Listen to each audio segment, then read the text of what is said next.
마켓 A컷 심층 분석 시간으로 이어가 보겠습니다. 앞서 제가 브리핑을 통해서 전해드렸던 오늘 시장에서 굉장히 중요한, 가장 중요한 순간에 대해서 전문가들은 과연 어떠한 생각을 갖고 있는지 전문가의 시선에서 이야기를 나누어 보도록 하겠습니다.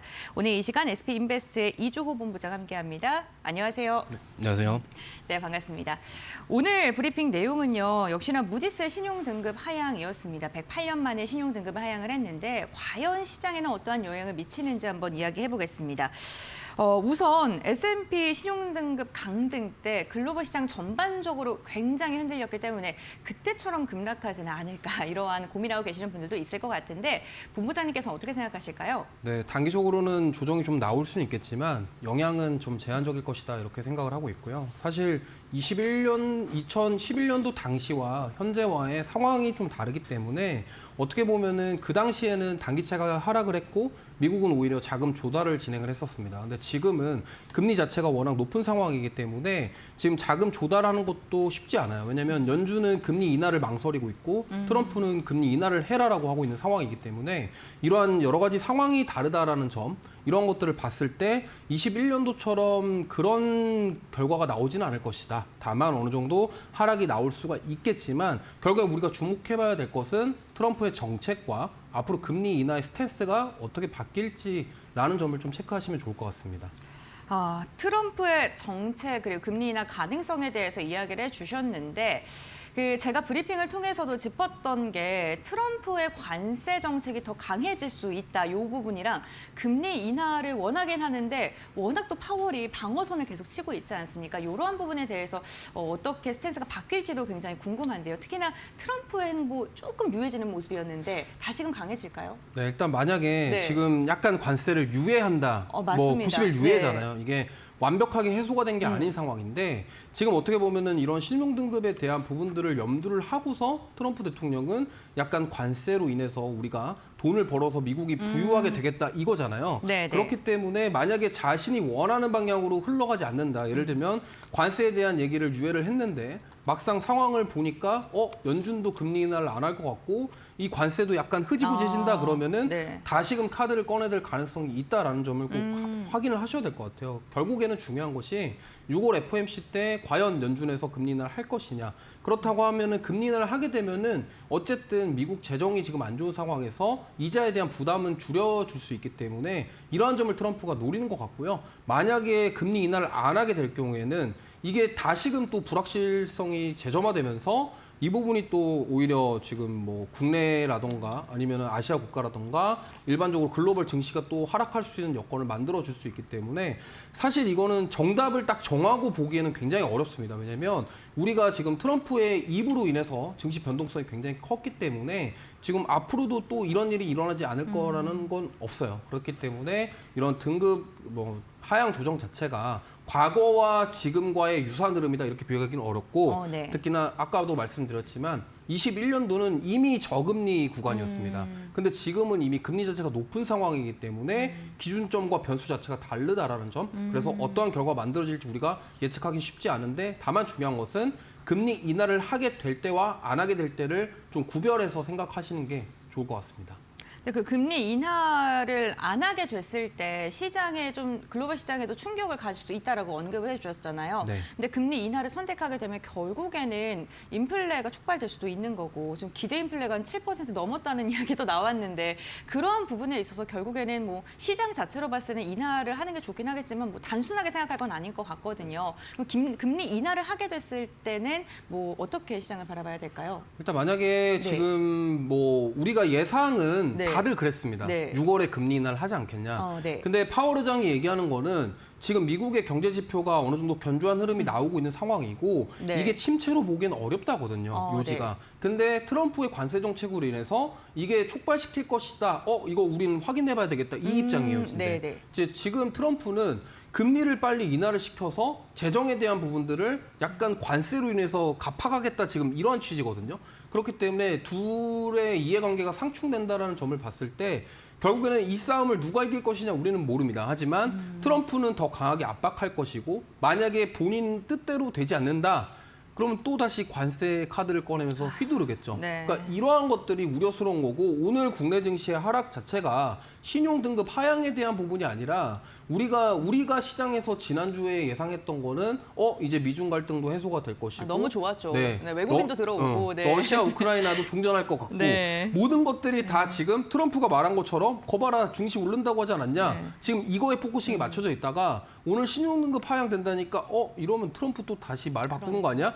이거에 대한 불확실성으로 인해서 오늘 외국인들과 기관들이 팔고 있다. 이렇게 좀 해석해 볼 수 있을 것 같습니다. 알겠습니다. 그 S&P 강등 때 그리고 피치 때랑 좀 이야기를 저희가 뭐 비교를 해봤는데 그 비교할 만큼의 시장 상황이 같은 건 아니다라고 이야기를 해주셨어요. 그렇다면 달러 부분은 어떻게 보시는지도 궁금합니다. 달러 강세가 재현될지 어떻게 보세요? 이게 참 네. 이것도 어려워요. 어렵죠. 왜냐하면 이게 우리가 뭐 사실 증시에서 어떠한 종목이 더 오르고 내린다 이런 것도 판단하는 것 자체도 어려운데 네. 달러는 더합니다. 왜냐하면 지금 보면은 달러 같은 경우는 지금 1,400원대 구간인데 네. 사실 상단으로는 저는 1,450원대까지는 열려 있다고 생각하고 있고 하방으로도 뭐 1,380원대까지는 열려 있다고 생각해요. 이 안에서 변동성이 좀 나올 것 같습니다. 왜냐하면 지금 달러 자체가 결국에는 안전자산이 선호가 될 것이냐 아니면은 연준이 금리 인하를 해서 달러 가치가 떨어질 것이냐 이 차이거든요. 네. 결국에는 지금 미국과 신흥국들의 금리 차가 줄어든다고 한다면 신흥국들의 화폐가 강세를 보일 것이고 대표적으로 대만 달러가 강세를 보였던 이유가 바로 이러한 케이스거든요. 이제 5월 달까지는 금리 인하는 동결시키더라고 하더라도 다음에 금리 인하를 할 것이다라는 기대감 속에서 지금 원달러 환율이 급락했던 배경 자체가 신흥국들에 대한 화폐 가치가 올라오면서 그렇게 된 거예요.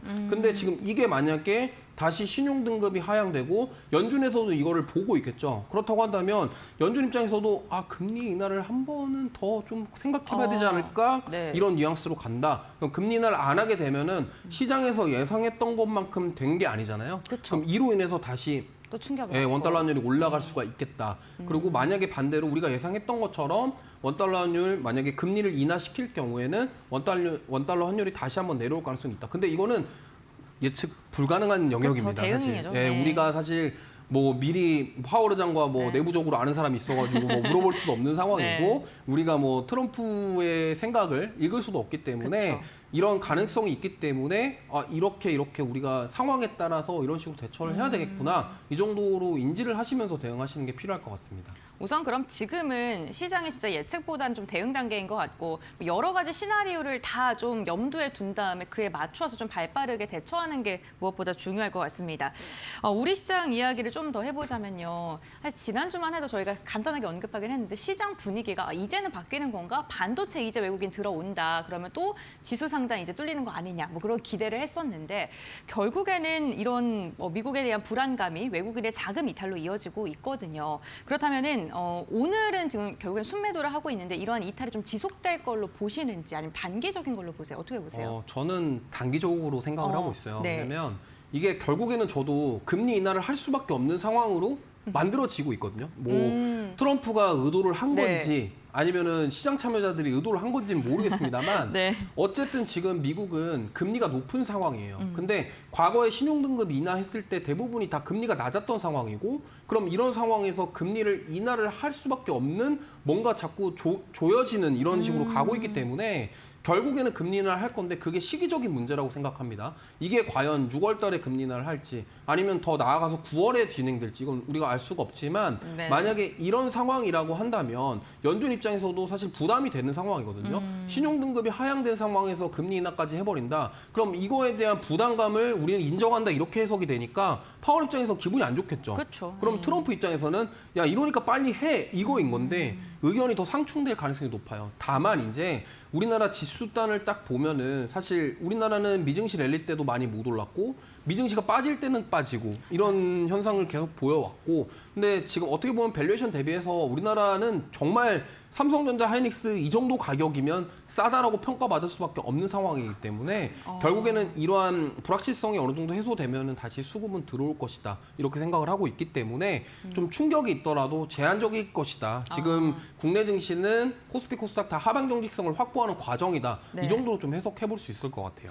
근데 그 밸류라는 게요, 사실 네. 그 현재 상황에서의 평가도 평가지만 앞으로 상향 가치를 봤을 때 우리가 지금 이게 합리적인 지금 책정을 받고 있는 거냐 거냐도 되게 중요한 거잖아요. 그런데 우리나라의 뭐 경쟁 상황도 계속해서 하향 조정이 되고 있고 안 좋은 이야기가 되게 많이 흘러나오고 있는데 내수도 안 좋은데 이제 수출로 좀 꺾이는 모습이 나타나고 있단 말이에요. 그런 게 결국에는 우리 시장이 상대적으로 약세를 계속해서 이어갈 수 있는 그런 게 되지 않을까 싶은데 이 부분에 대해서는 어떻게 보세요? 일단은 네. 지금 우리나라 내수 경제가 좋지 않은 건 맞아요. 네. 근데 대선이라는 변수가 있죠. 그리고 정권이 바뀌었을 때 네. 시장은 항상 강하게 움직여 왔던 이력이 있습니다. 네. 그래서 이러한 상황임에도 불구하고 좀 상승할 가능성이 충분히 있다라고 생각하고 있고요. 수출 같은 경우는 사실 하이닉스랑 대표적으로 HBM 관련주들을 보시면 알겠지만 엔비디아를 동경하면서 따라가는 모습들을 많이 보여줬습니다. 그렇기 네. 때문에 만약에 이번에 엔비디아가 중국 규제 완화에 대한 얘기도 있었지만 저는 중동 지역이 굉장히 중요하다고 생각하고 있거든요. 그러니까요. 네. 왜냐하면 사우디아라비아 쪽에 납품을 하고 공급을 한다는 것 자체가 되게 의미가 있고 그리고 지금 이번에 또 카타르도 해가지고 또 투자에 대한 얘기가 나왔어요. 맞습니다. 네. 카타르 국부펀드를 통해서. 근데 좀 하나 더 생각해 보시면 왜 트럼프 대통령이 사우디를 갔을까요? 이란을 견제하기 위한 외교적인 부분도 있다라고 저는 생각합니다. 그렇기 때문에 만약에 사우디가 AI 센터를 거기에 구축을 하게 되면은 중동에 대한 그 AI 센터에 대한 중심지 역할을 할 수 있고 그로 인해서 석유가 아닌 다른 쪽으로 돈을 벌 수 있겠다라고 생각하기 때문에 이해관계가 저는 맞아떨어졌다 생각하고 있고 거기에 지금 엔비디아부터 시작해서 미국의 팹리스 기업들이 AI 칩을 납품하게 되면은 중국만큼은 아니겠지만 네. 중국의 그 비슷한 어느 정도의 좀 수익을 낸다. 그러면 우리나라 입장에서는 하이닉스 같은 경우는 엔비디아의 HBM을 공급하고 있기 때문에 AI 가속기나 이런 기업들은 당연히 지금 주가 자체를 보면은 엔비디아 올라가는 것만큼 많이 못 올라갔잖아요. 그렇기 그렇긴 때문에 해요, 네. 상대적으로 봤을 때 아직 뭐 반도체 종목들 오늘 하락은 하지만 그래도 여전히 저는 매력적인 구간이다 이렇게 보고 있습니다. 그 반도체 얘기하니까요. 좀 하나 질문을 드려야 될 게 네.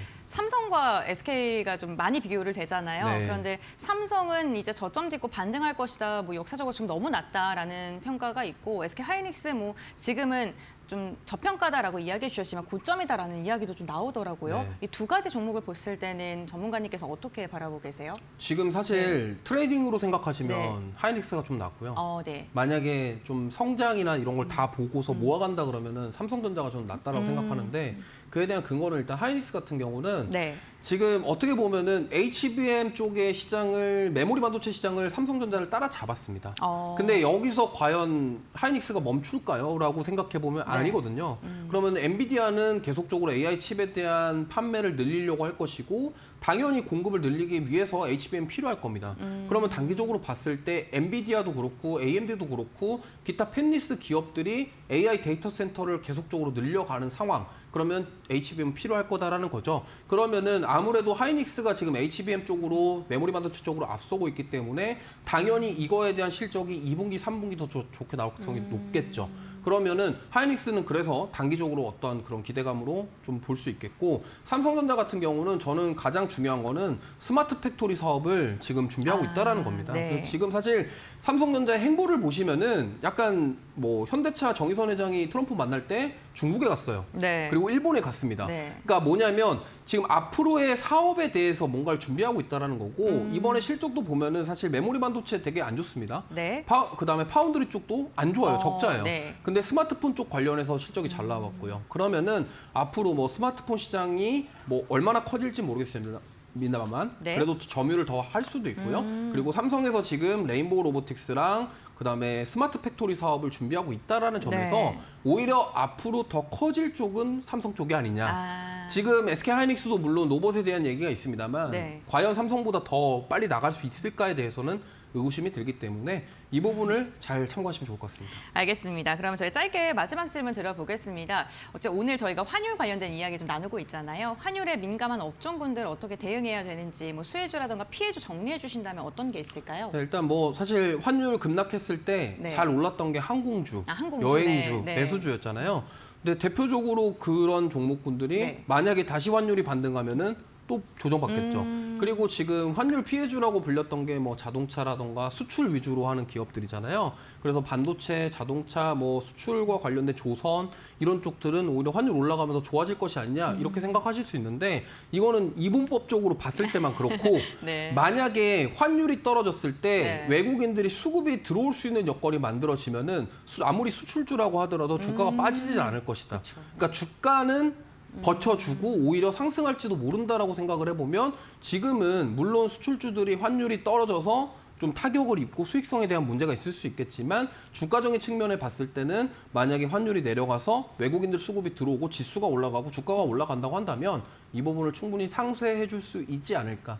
이 정도로 보시면 좋을 것 같습니다. 네, 알겠습니다. 오늘 이조 본부장과 함께 무디스의 신용등급 강등에 따른 환율의 영향에 대해 좀 자세히 이야기를 나눠봤습니다. 뭐 하나로 오른다 내린다 이렇게 이분법적으로 해석하는 것보다는 여러 가지 시나리오를 제시해 주셨으니까 그에 따른 시장을 대응하는 방법을 정리해 보시면 좋을 것 같습니다. 이조 본부장과는 오늘 여기까지 이야기 나누겠습니다. 고맙습니다.